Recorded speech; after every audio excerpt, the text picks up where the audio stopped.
দাদু, আজকে একটা ভয়ের ভূতের গল্প শোনাও না। রাত হলে তোমার গল্প শুনতে অনেক মজা লাগে। বর্ষার রাত। গ্রামের শেষ প্রান্তে পুরনো এক বটগাছের পাশে ছোট্ট টিনের ঘর। সেই ঘরেই থাকতেন রহিম দাদু। গ্রামের সবাই বলতো দাদুর কাছে নাকি অনেক অদ্ভুত গল্প আছে। এক রাতে বিদ্যুৎ চলে গেল। বাইরে ঝড়, জানালায় টুপটাপ বৃষ্টির শব্দ।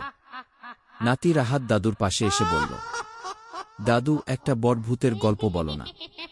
দাদু মিটমিট করে বলতে থাকা হারিকেনটা ঠিক করে বললেন, তাহলে শোনো।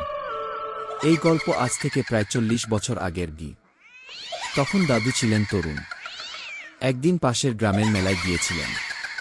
ফেরার সময় রাত হয়ে যায়। আকাশ কালো, চারদিকে কুয়াশা। গ্রামের মাঝখানে একটা পুরনো শ্মশান ছিল। সবাই বলতো রাতের বেলা সেখানে নাকি সাদা কাপড় পরা এক মহিলা ঘুরে বেড়ায়। দাদু এসব বিশ্বাস করতেন না। তাই শর্টকাট রাস্তা ধরে শ্মশানের পাশ দিয়েই হাঁটতে লাগলেন। হঠাৎ শুনলেন কেউ যেন কাঁদছে। কে ওখানে? দাদু ডাক দিলেন।